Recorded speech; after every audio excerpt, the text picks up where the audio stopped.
আকাশবাণী খবর পড়ছি রক্তিম ভট্টাচার্য। আজকের বিশেষ খবর। বিশ্বব্যাপী উন্নয়নের লক্ষ্যে 6টি নতুন উদ্যোগ গ্রহণের প্রস্তাব পেশ করেছেন প্রধানমন্ত্রী নরেন্দ্র মোদী। দক্ষিণ আফ্রিকার জোহানেসবার্গে G20 শীর্ষ সম্মেলনের প্রথম দিনে 2টি অধিবেশনে ভাষণ দেন তিনি। ভারত, অস্ট্রেলিয়া, কানাডা একটি নতুন ত্রিপাক্ষিক প্রযুক্তি এবং উদ্ভাবন কাঠামো ACITI ঘোষণা করেছে। G20 শীর্ষ সম্মেলনে মার্কিন যুক্তরাষ্ট্রের আপত্তি সত্ত্বেও সর্বসম্মতিক্রমে একটি যৌথ ঘোষণাপত্র গৃহীত হয়েছে। দুবাই এয়ার শোতে তেজস যুদ্ধবিমান দুর্ঘটনায় নিহত বায়ুসেনার উইং কমান্ডার নামাংশ সিয়ালের মরদেহ গতকাল ভারতে ফিরিয়ে আনা হয়েছে।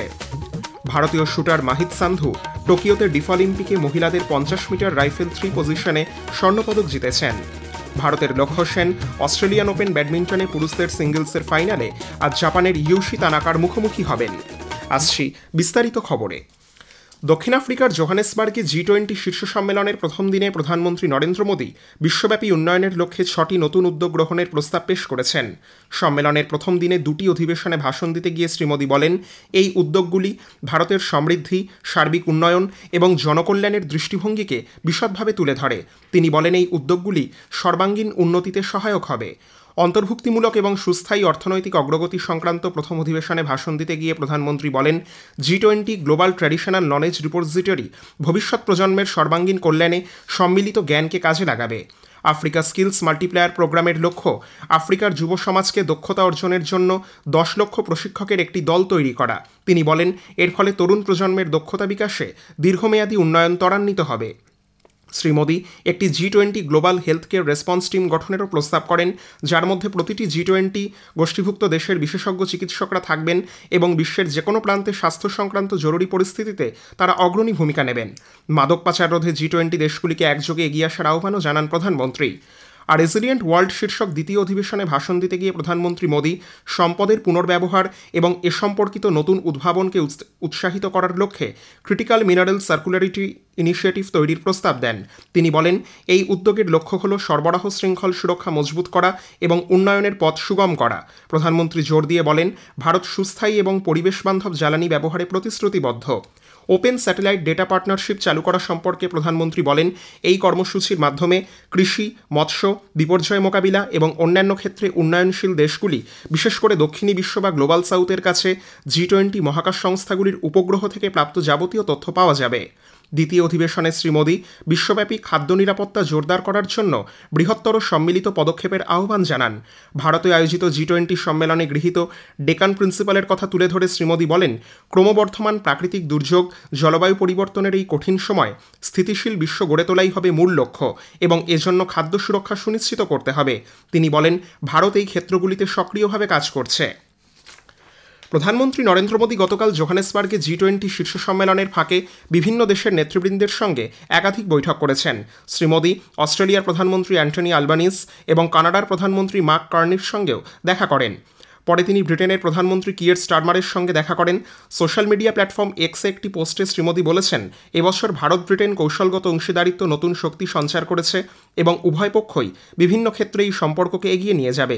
শীর্ষ সম্মেলনের ফাঁকে প্রধানমন্ত্রী রাষ্ট্রসংঘের মহাসচিব আন্তোনিও গুতেরেজের সঙ্গে অত্যন্ত ফলপ্রসূ আলোচনা করেছেন। এরপর শ্রী মোদী মালয়েশিয়ার প্রধানমন্ত্রী আনোয়ার ইব্রাহিম, ফরাসি রাষ্ট্রপতি Emmanuel Macron, German chancellor Friedrich Merz, দক্ষিণ কোরিয়ার রাষ্ট্রপতি লি জে মিয়ং, ইতালির প্রধানমন্ত্রী জর্জিয়া মেলোনি, ব্রাজিলের রাষ্ট্রপতি Luiz Inacio Lula da Silva, Sierra লিওনের রাষ্ট্রপতি জুলিয়াস মাদা বায়ো, সিঙ্গাপুরের প্রধানমন্ত্রী লরেন্স সোংয়ের সঙ্গেও সাক্ষাৎ করেন। প্রধানমন্ত্রী মোদী অ্যাঙ্গোলার রাষ্ট্রপতি এবং আফ্রিকান ইউনিয়নের চেয়ারম্যান জো ম্যানুয়েল গনজালভেস লরেঙ্কোর সঙ্গেও বৈঠক করেন।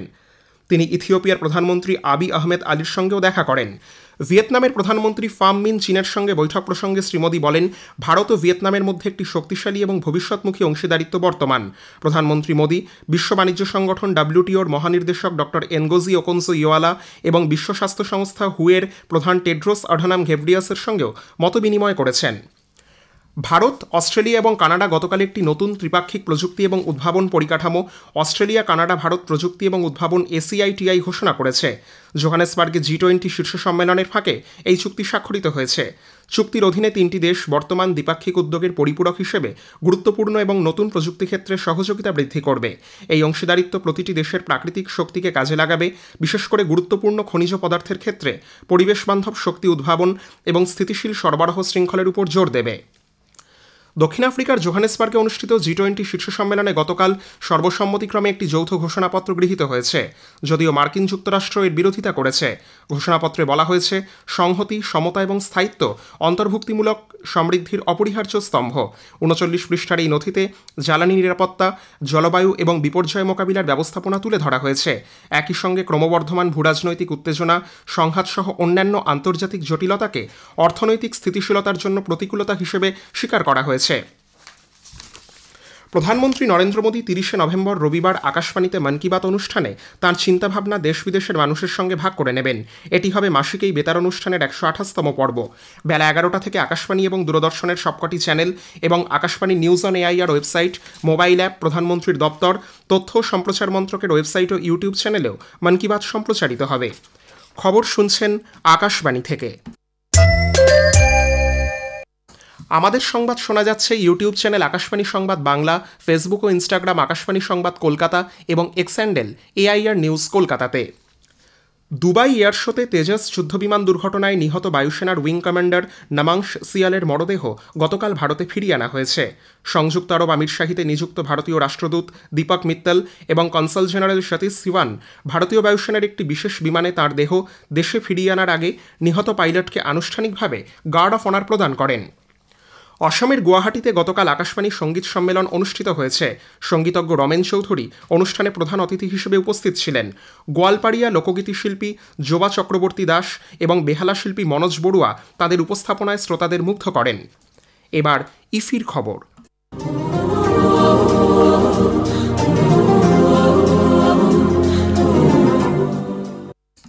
ভারতের 56তম আন্তর্জাতিক চলচ্চিত্র উৎসব ইফিতে চলচ্চিত্র প্রদর্শনী এবং মাস্টার ক্লাসের আয়োজন করা হয়েছে। বিশিষ্ট চলচ্চিত্র নির্মাতা বিধু বিনোদ চোপড়া জীবনের সঙ্গে সিনেমার ওতপ্রোত যোগাযোগ এবং কাহিনী বলার কৌশল নিয়ে কথা বলেন। ফিল্ম বাজারেও অংশ নিচ্ছেন সিনেমা উৎসাহীরা। একটি প্রতিবেদন। গোয়া আন্তর্জাতিক চলচ্চিত্র উৎসবের অন্যতম আকর্ষণ হলো ফিল্ম বাজার, যা এবছর থেকে ওয়েবস ফিল্ম বাজার নামে পরিচিত হয়েছে। সত্যজিৎ রায় ফিল্ম ইনস্টিটিউটের পড়ুয়া সাহিল ইংলা, যার তৈরি বাংলা ভাষার ছবি এই doll made up of clay ইতোমধ্যে কান চলচ্চিত্র উৎসবে জায়গা করে নিয়েছে, তিনি এবার যোগ দিয়েছেন ফিল্ম বাজারে। সেখান থেকেই তিনি জানালেন এই ফিল্ম বাজার কি করে নতুন যারা সিনেমা বানাতে চায় তাদের সাহায্য করতে পারে। I am attending the Film Bazaar in IFFI Goa conducted by Ministry of INB. So Film Bazaar basically ऐसा होता है जहाँ पर आपको co-production market होता है, feature film, non feature film. उसके बाद आपको नॉलेज सीरीज होती है, उसके बाद प्रोड्यूसर्स वर्कशॉप वहाँ पर होते हैं। आप जब फिल्म बाजार में जाते हैं तो आप लोगों को मतलब सारे फिल्म मेकर को वहाँ पर बायर सेलर्स होते हैं, जहाँ पर आप आपकी फिल्म लेके जा सकते हो, आप वहाँ पर आपका पिचिंग कर सकते हो, आप प्रोड्यूसर को मिल सकते हो, एजेंट्स को मिल सकते हो, सेल्स डिस्ट्रीब्यूशन वाले को मिल सकते हो और आप वहाँ पर जाके अपनी आइडिया पिच करके अपना एक फीचर फिल्म बना सकते हो। কাশফিন নাহার, আকাশবাণী সংবাদ, কলকাতা। কেন্দ্রীয় মন্ত্রী নীতিন গাডকারি গতকাল নাগপুরে ন্যাশনাল বুক ট্রাস্ট, মহারাষ্ট্র সরকার এবং জিরো মাইল ইউথ ফাউন্ডেশনের মিলিত উদ্যোগে আয়োজিত প্রথম নাগপুর পুস্তক উৎসব 2025-এর উদ্বোধন করেছেন। পূর্ব নাগপুরের রেশিমবাগ গ্রাউন্ডে 9 দিনের এই উৎসব চলবে 30 নভেম্বর পর্যন্ত। পঠন পাঠনের সংস্কৃতির গুরুত্ব তুলে ধরে নীতিন গাডকারি বলেন, পাঠাভ্যাস কেবল বিনোদন নয়, এটি ব্যক্তিত্ব বিকাশের অন্যতম স্তম্ভ।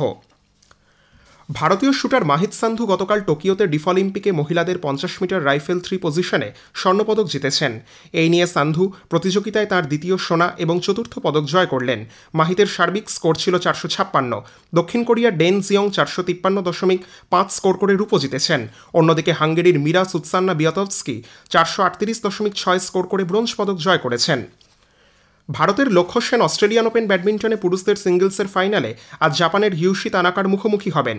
গতকাল সেমিফাইনালে লক্ষ্য বিশ্বের 6 নম্বর খেলোয়াড় টুর্নামেন্টের দ্বিতীয় বাছাই চীনা তাইপেইয়ের চৌ তিয়েনচেনকে 3 গেমের লড়াইয়ের শেষে 17-21, 24-22, 21-16 হারিয়ে দেন।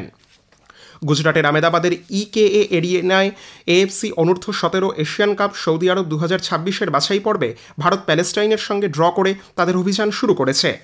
শেষ করার আগে খবরের বিশেষ কিছু অংশ আরও একবার। বিশ্বব্যাপী উন্নয়নের লক্ষ্যে 6টি নতুন উদ্যোগ গ্রহণের প্রস্তাব পেশ করেছেন প্রধানমন্ত্রী নরেন্দ্র মোদী। দক্ষিণ আফ্রিকার জোহানেসবার্গে G20 শীর্ষ সম্মেলনের প্রথম দিনে 2টি অধিবেশনে ভাষণ দেন তিনি। ভারত, অস্ট্রেলিয়া, কানাডা একটি নতুন ত্রিপাক্ষিক প্রযুক্তি এবং উদ্ভাবন কাঠামো ACITI ঘোষণা করেছে। G20 শীর্ষ সম্মেলনে মার্কিন যুক্তরাষ্ট্রের আপত্তি সত্ত্বেও সর্বসম্মতিক্রমে একটি যৌথ ঘোষণাপত্র গৃহীত হয়েছে। খবর শেষ হলো, এর পরের খবর 7:25 মিনিটে।